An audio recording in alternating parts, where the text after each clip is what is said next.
बिस्मिल्लाहिर्रहमानिर्रहीम।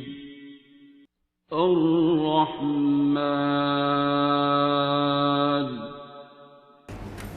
ताहिरा शमीम फातिमा की मदर हूँ मैं। हमारे साथ इस तरह था कि हम बहुत फंसे हुए थे। एक टाइम ऐसा था कि हमारे पास ना कोई इलाज था, ना कोई रास्ता नज़र आता था। हमको सब तरफ से ऐसा लगता था हम फंसे हुए, ना हमें कोई रास्ता नज़र आता।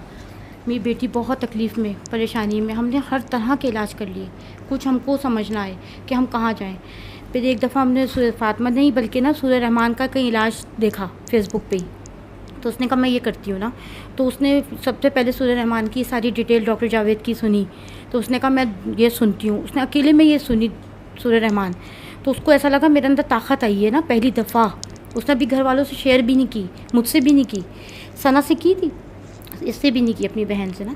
तो उसने फिर अंदर ही अंदर उसने ये अंदर फील किया कि मैं सही हो रही हूँ, पता नहीं ये मेरा शक है या मैं वाकई सही हो रही हूँ। फिर उसने अभी हमको बताया नहीं। फिर वो अंदर ही अंदर और एक और दफ़ा उसने सुनी, 3 दफ़ा उसने सुनी, 2 दिन हो गए उसको। अब वो जनाब फिर उसने कुछ अब उसके अंदर देखे कुछ तब्दीली लग रही है, कुछ बेहतर हुई है, उसका डिप्रेशन कुछ कम हुए। फिर इतने में उसने ना फिर हमको बताया कि अम्मी मैं इस तरह सूरह रहमान से सही हो रही हूँ ना, कि इस तरह ये मैंने इसमें देखा है, डॉक्टर जावेद हैं और वो सूरह रहमान बताते हैं, जिससे ये मेरी तकलीफ़ सही होना शुरू हो रही है। जो हम सालों कौन सा डॉक्टर, कौन सा मैं कहती हूँ हॉस्पिटल नहीं होगा जो मैं नहीं फिरी। उसको ये था कि बस वो डिप्रेशन, उसको ये थी क्या कहते हैं कि मैं सही नहीं हूँ, ये चीज़ उसके दिमाग में बैठ गई थी बस। अब वो इतनी बैठती थी कि वो ना किसी के सामने जा रही, ना वो कॉलेज जा सक रही। और वो मुझसे कहती है और मैं भी ना समझूं, उसकी आंखों में कहती है अम्मी मैं शीशा देखती हूँ तो मुझे कोई मसला लगता है। बेटा नहीं है मसला। मैं कहूँ नहीं है, ये क्या नहीं है, इसके पापा इसको क्या है, हम डॉक्टर के पास ले गए। यानी कि हमने कौन सा डॉक्टर है जो हमने नहीं दिखाया होगा उसको, कि हमने फिर ये सूरह रहमान जो इसने सुनी ना, तो ये क्या कहते हैं इतने इसको अंदर उसके कर रहा है। शीशे में गई, बार बार चेहरा देखे कि अम्मी मैं तो सही हो गई। फिर इसने मुझको बताया। फिर मैंने आपको फ़ोन किया, वो दिन पहला दिन है ना जब मैंने आपको फ़ोन किया। तो उसके बाद फिर आपने मुझको दुआ करवाई, आपने कहा फातिमा से मेरी बात कराएं। फिर फातिमा ने आपसे बात की। फिर मैंने डॉक्टर जावेद को फ़ोन किया सबसे पहले। तो उन्होंने कहा कि ना आपने ना पढ़ाइयाँ बहुत की ना इस बच्ची पे, यानी कि जो भी पढ़ने को होता था ना मैं उसके ऊपर पढ़ के फूकती थी कि मेरी बच्ची सही हो जाए। कौन सा वजीफ़ा, कौन सी दुआएं, इनके पापा भी, मैं भी, सब लगे हुए ना इसको सही हो जाए बस ये। तो उसके बाद फिर उन डॉक्टर जावेद ने मुझसे कहा कि आप सब पढ़ाइयाँ इसकी अब फ़िलहाल अपनी बंद करते हैं, आप इसके ऊपर कुछ ना पूछें, मेरे से बात कराएं इसकी।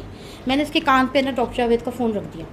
अब उन्होंने इसको दुआ कराई तो ये उठ के बैठ गई पहली दफ़ा, वरना वो बिल्कुल टुन पड़ी हुई थी, आँखें बंद और उसकी लेटी हुई ना, उस हैवी हुई हुई थी, इतनी हैवी थी कि वो कि हाथ भी नहीं उसको उठा होता था, यूँ पड़ी हुई थी बस। तो मैंने उनका डॉक्टर जावेद का फ़ोन इसके कान पे रख दिया। बस वो दिन है, वो दिन है, आज का दिन है, वो यकीन माने मैं तो कहती हूँ हमारी ज़िंदगी बदल गई उस दिन से। बस वो डॉक्टर जावेद ने उसको दुआ कराई, उससे बात की, बस वो उठ के बैठी है और कहती है अम्मी मुझे तो कुछ भी नहीं है, इतनी मैं हल्का लाइट वेट वो महसूस कर रही हूँ। उसके बाद फिर उसने डॉक्टर जावेद ने उसको समझाया कि इस तरह सूरह रहमान तुमने सुनना है 3 टाइम 7 दिन तक, और ये दुआ अल्लाह वाला पानी पीना है तुमने 3 टाइम। इसी तरह बस फिर पढ़ाई आपने भी कोई नहीं रखनी ना, तो हमने फिर पढ़ाई वगैरह कुछ नहीं, फ़र्ज़ नमाज़ पढ़नी है, हल्का रखना है इसको। तो बस वो अल्लाह का लाख लाख शुक्र है। फिर हमें बस वो ज़िंदगी, वो लम्हा, वो टाइम मैं नहीं भूलती कि मेरे आंसू निकल आते हैं कि जब मैं अपनी बेटी को इस तकलीफ़ में देखती थी और फिर मैंने ये सूरह रहमान का ऐसा इलाज हमको मिला कि सारी ज़िंदगी हमारी बदल गई। यकीन माने फिर बहुत सारी ऐसी प्रॉब्लम थी हमारी ज़िंदगी में जो हमको खुद नहीं पता थी, लेकिन हम उलझे हुए थे। तो फिर वो सूरह रहमान से जो हम पढ़ते गए ना और हिम्मत आती गई, वो दिन है, आज का दिन है मैं कहती हूँ ना। और फिर उन्होंने कहा दिल साफ़ करें, सबसे बड़ी बात दिल साफ़ करना। वो दिल साफ़ जो हमने किया ना, मुँह से तो हम बोलते थे कि हमने माफ़ किया, सबको माफ़ किया, लेकिन वो जो एक कैफियत होती है ना कि आप हदिया दे दें, वो हदिया देना ऐसा है कि जैसे अपने आप का बंदा हल्का हो गया ना। अब तो दिल के अंदर मेरा कहती हूँ सवाए अल्लाह के कुछ भी नहीं है। अब तो एटलीस्ट मासी भी है ना घर में काम वाली, उस तक को बुरा क्या कुछ कहते हुए डर लग रहा है कि नहीं इसको भी नहीं कुछ कहूँगी, नहीं मेरे दिल में कुछ है ही नहीं कि मैंने इसको भी माफ़ किया, सबको माफ़ किया। बच्चों से भी मैं कहती हूँ घर में आ रहे हैं मसले मसाइल कुछ भी है ना, अब तुमने बेटे दिल साफ़ रखना है बस। 5 वक्त नमाज़ पढ़ो और उसके बाद जो टाइम मिले ना बस हर वक्त दिल को ज़ीरो रखो, बस ये मेरा तजर्बा है, और ऐसा तजर्बा है कि जो आज तक, यानी कि इस बात को 2016 से मेरी बेटी बीमार थी, 16, 17, 18 में मुझको ये इलाज मिला। उसके बाद है 18 से लेके आज तक, 19 में उसकी शादी अल्लाह मैंने करा दी। फिर 19 से लेके आज तक ये मैंने चीज़ नहीं छोड़ी कि दिल को किसी के दिल में आने ही नहीं दिया। कुछ बुगस है, कुछ भी है, दिल को साफ रखे ना, आपके सारे काम, मसले मसाइल मेरे ऐसे हल होने लगे कि हम खुद हैरान।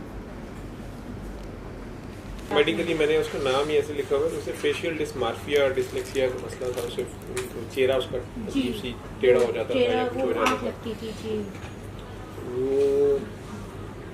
तो डॉक्टर फिर हमने ना वजीफे बहुत किए थे। आपने कहा कि आप लोग इतना पढ़ के ना बच्ची को ना वो कर दिया, बहुत ज़्यादा आपने पढ़ाई की। देखिए बच्चा जो होता है वो डिप्रेशन में चला जाता है कि इतनी पढ़ाई भी की है, बल्कि ब्लास्फेमी कर बैठता है कि क्या फ़ायदा इन चीज़ों का। उस बात की लोगों को समझ नहीं होती है। ऐसे होता है कोई बंदा जो बता रहा होता है या कर रहा होता है, उसके साथ अमल होना चाहिए। मैंने यही कहा होगा, कई बार इबादत की ज़्यादती से कल सख्त हो जाता है। जी, तो वो कोई वजीफ़ा, कोई दुआ, कोई मकसद कोई रहा नहीं था जो मैंने ना पढ़ा उसके ऊपर। मैंने भी इसके अब्बू ने भी सब कुछ पढ़ा हम लोगों ने ना। तो मकसद है वो सूरह रहमान जो सुनी, वो दिन है, आज का दिन है माशाल्लाह। वो खड़ी होती गई, सही होती गई, हमारे तो दिन बदल गए। शादी हो गई उसकी, शादी होगी, बेटी है माशाल्लाह उसकी। उसे कहा करे दुआ कराया कर, मुझे तो मिली नहीं आज तक वो, ना मैंने देखी ना आई नहीं ना, उसके बाद वापस लाहौर नहीं आई। जी, तो बाकी कराची में थे। कराची में फिर शादी वहीं कराची हुई है। जी जी, चले माशाल्लाह, अल्लाह उसे खुश रखे। अल्लमल कुरआन, खलक़ल